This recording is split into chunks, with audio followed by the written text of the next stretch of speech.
कांग्रेस के एक बड़े नेता 2019 में इस्तीफा देकर निकलते हैं भूपेंद्र सिंह हुड्डा से लड़ने के बाद। पहुंचते हैं घूमते घूमते वेस्ट बंगाल में, टीएमसी को ज्वाइन करते हैं।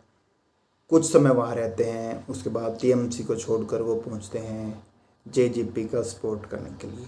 वहाँ से निकलते हैं, फिर वो पहुंचते हैं आम आदमी पार्टी में।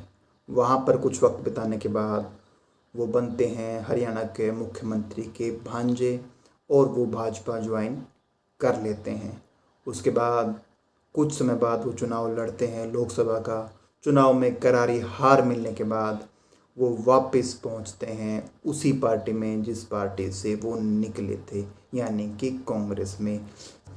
सफ़ीदों में रामकुमार गौतम के लिए वोट मांग रहे थे और वहाँ से गाड़ी निकलती है। मंच से बोला था कि उन्हें लोहारू और झज्जर जाना है, इसलिए मुझे जल्दी भाषण देने का मौका दो।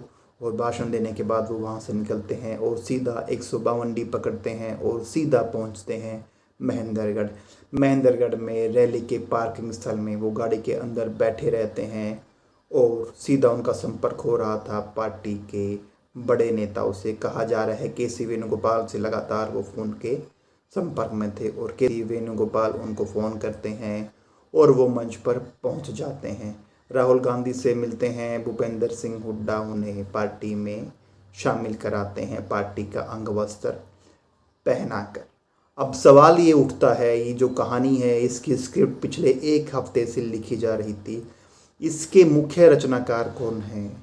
सियासी गलियारों में चर्चा है कि इस सब के पीछे जो हैं वो राहुल गांधी हैं, लेकिन सियासत के जानकार मान रहे हैं कि इसके पीछे राहुल गांधी नहीं भूपेंद्र सिंह हुड्डा है, क्योंकि कुमारी शैलजा से उनकी अदावत छिपी नहीं है।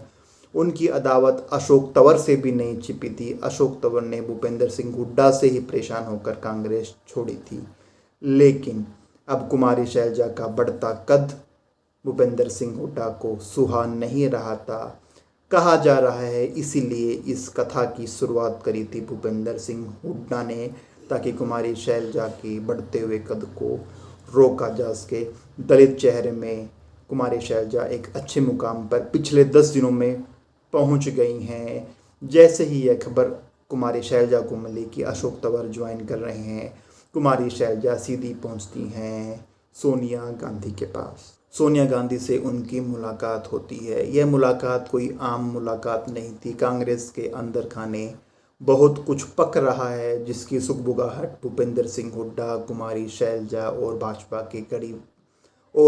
के कुछ बड़े नेताओं के पास है, लेकिन उसकी डिटेल अभी तक किसी को नहीं पता है। चुनाव में वोट डलने में मात्र कुछ घंटे बाकी हैं। कुछ घंटों बाद मतदान शुरू हो जाएगा।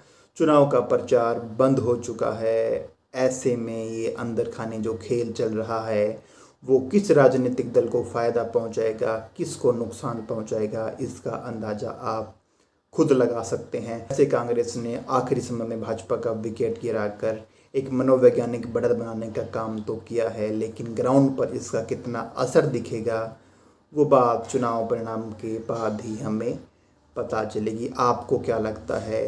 कई मित्रों ने मैसेज किए थे, कई मित्रों ने मेल किया था कि सट्टा बाज़ार में क्या चल रहा है। हम सट्टा बाज़ार पर भरोसा नहीं करते हैं। सट्टा बाज़ार से दूरी बना के रखने की सलाह ही देते हैं, लेकिन फिर भी अगर मांग है तो हम बता दें, सट्टा बाज़ार 50 से ऊपर कांग्रेस की सीटें दिखा रहा है, 30 के आसपास भाजपा की सीटें दिखा रहा है, 5 सीटें इनेलो की और कुछ सीटें फिर निर्दलीय के खाते में जाती हुई दिखाई दे रही हैं। 8 तारीख तक का इंतज़ार कीजिए।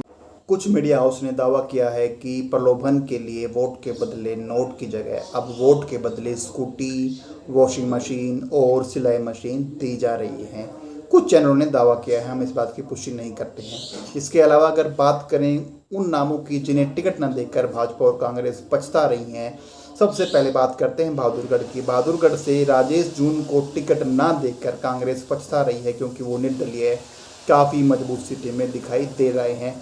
कुछ ऐसा ही गन्नौर से देवेंद्र कादियान को लेकर भाजपा के मन में है। देवेंद्र कादियान निर्दलीय बहुत ही मजबूत चुनाव लड़ रहे हैं, उन्हें पार्टी टिकट ना देकर पछता रही है। इसके अलावा अगर बात करें हम तिगांव से ललित नागर, ललित नागर को कांग्रेस टिकट न देकर पछता रही है, क्योंकि ललित नागर काफ़ी मजबूत स्थिति में बने हुए हैं। हो सकता है वो निर्दलीय चुनाव जीत जाएं।